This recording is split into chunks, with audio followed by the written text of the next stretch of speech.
ಖರ್ಗೆಜಿ ನಿಮಗೆ ತಾಕತ್ತಿದ್ರೆ ಈ ವಕ್ಫ್ ಬೋರ್ಡ್ ಹೆಸರು ಕಿತ್ತಾಕಿ ದಲಿತ ರೈತನ ಮಾನ ಪ್ರಾಣ ಉಳಿಸಿ ಮುಂದಿನ ಚುನಾವಣೆಯಲ್ಲಿ ಪ್ರಿಯಾಂಕಾ ಖರ್ಗೆ ಹಠಾವೋ ದೇಶ ಬಚಾವೋ ಚಳವಳಿ. ಲಗ್ನ ಆಗೋರು ಅವರು, ಮಕ್ಕಳು ಹಡಿಯೋರು ಅವರು, ಹಮ್ ಪಾಚ್ ಹಮಾರ್ 25 ಅನ್ನೋರು ಅವರು. ಆದ್ರೆ ನಮ್ಮ ಟ್ಯಾಕ್ಸ್ ತಗೊಂಡು ಅವರಿಗೆ ಮಂಚ, ಗಾದಿ, ಹಾಲು, ಗೋರ್ಮೀಟ ಇವೆಲ್ಲ ಕೊಡೋದು ಯಾರು ದುಡ್ಡ್ರಿ? ನಮ್ಮದೇ ಹಣವನ್ನ ತೆಗೆದುಕೊಂಡು, ನಮ್ಮದೇ ಆಸ್ತಿಯ ಟ್ಯಾಕ್ಸ್ ಅನ್ನ ತೆಗೆದುಕೊಂಡು ಇವತ್ತು ಮುಸ್ಲಿಂ ತುಷ್ಟೀಕರಣ ಮಾಡಲಿಕ್ಕೆ ಹೊರಟಿದಾರಲ್ಲ.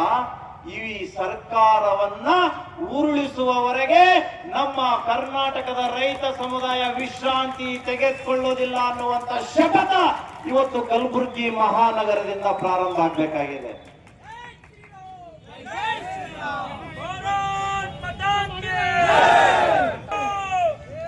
ಇಲ್ಲಿಯ ಉಸ್ತುವಾರಿ ಸಚಿವರಿಗೆ ಸ್ವಲ್ಪ ಕಣ್ಣು, ಕಿವಿ, ಮೂಗು ನಮ್ಮ ಭಾಷಣ ಕೇಳಕ್ ಅಷ್ಟೇ ಉಪಯೋಗಿಸ್ಬೇಡ್ರಿ. ಅಂಬೇಡ್ಕರ್ ನಿಗಮದಿಂದ ದಲಿತ ಕುಟುಂಬಕ್ಕೆ ಸ್ಯಾಂಕ್ಷನ್ ಆಗಿರುವಂತಹ ಜಮೀನು ಆಳಂದ ತಾಲೂಕು ತೀರ್ಥ ಗಂಗಮ್ಮ ಗಂಡ ಪ್ರೇಮನಾಥ್ ಅನ್ನೋರ್ಗೆ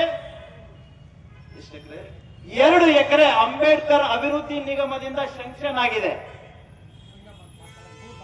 ನಿಂಗಮ್ಮ ಮತ್ತು ಸಂಗಮ್ಮ,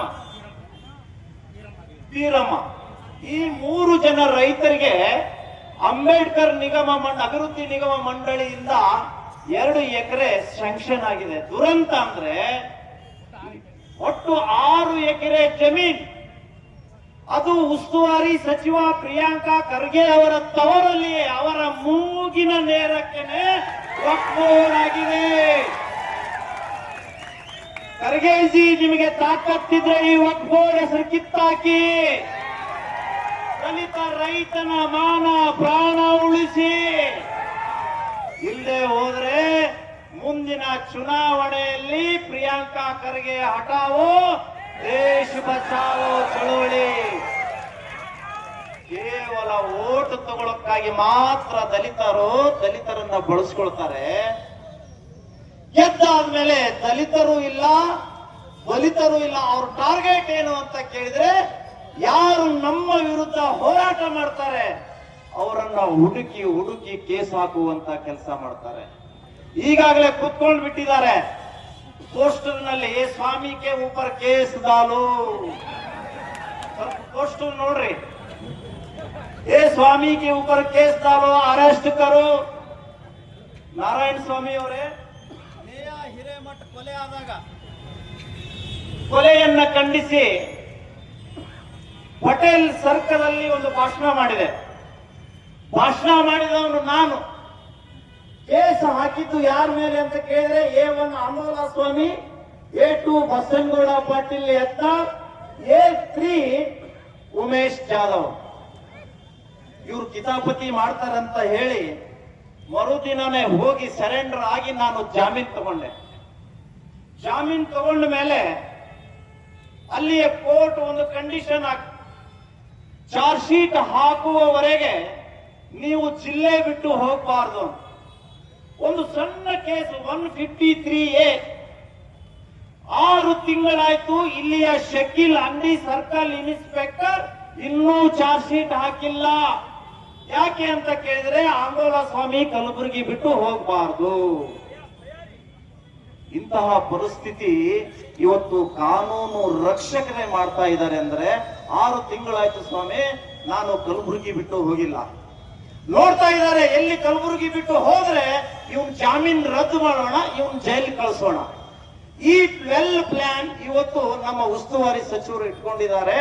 ಇಂತಹ ಉಸ್ತುವಾರಿ ಸಚಿವರಿಗೆ, ಕೇಸ್ಗಳಿಗೆ, ಅವರ ಪೊಲೀಸರಿಗೆ ಹೆದರದೇನೆ ಇವತ್ತು ಸಾವಿರಾರು ಸಂಖ್ಯೆಯಲ್ಲಿ ರೈತರು ಬಂದು ಸರ್ಕಾರಕ್ಕೆ ಸವಾಲನ್ನ ಹಾಕಿದೀವಲ್ಲ. ಈ ಸವಾಲು ಇವತ್ತಿಗೆ ನಿಲ್ಲೋದಲ್ಲ. ಎಲ್ಲಿಯವರೆಗೆ ವಕ್ಫ್ ಬೋರ್ಡ್ ಈ ದೇಶದಿಂದ ಕೊಲ್ಲುವುದಿಲ್ವೋ ಅಲ್ಲಿಯವರೆಗೆ ನಮ್ಮ ಹೋರಾಟ ನಿರಂತರವಾಗಿ ಇರುತ್ತೆ ಅನ್ನುವಂತ ಸಂದೇಶ ಕೊಡ್ಲಿಕ್ಕೆನೆ ಇವತ್ತು ಈ ಹೋರಾಟ. ಅಮಿತ್ ಶಾ ಹೇಳಿದ್ದಾರೆ, ಯಾರೂ ಕೂಡ ಹೆದರೋಂಗಿಲ್ಲ. ನರೇಂದ್ರ ಮೋದಿ ಅವರು ಬೇಕಾದವರು ಇರಲಿ, ಅಪೋಸಿಷನ್ ಲೀಡರ್ ಖರ್ಗೆ ಅವರು ಇರಲಿ, ಇಂದಿರಾ ಗಾಂಧಿ ಮೊಮ್ಮಗಳು ಸೊಸಿ ಸೋನಿಯಾ ಗಾಂಧಿ ಇರಲಿ, ಪ್ರಿಯಾಂಕಾ ಗಾಂಧಿ, ರಾಹುಲ್ ಗಾಂಧಿ, ಯಾರೇ ಇರಲಿ, ಯಾರಿಗೂ ಕೂಡ ಹೆದರೋದಿಲ್ಲ. ಈ ದೇಶದ ರೈತರ ಆಸ್ತಿಯನ್ನ ಕಾಪಾಡುವುದಕ್ಕೆ ನರೇಂದ್ರ ಮೋದಿ ಅವರು ಕೈ ಕಟ್ಟಿ ನಿಂತ್ಕೊಂಡಿದ್ದಾರೆ.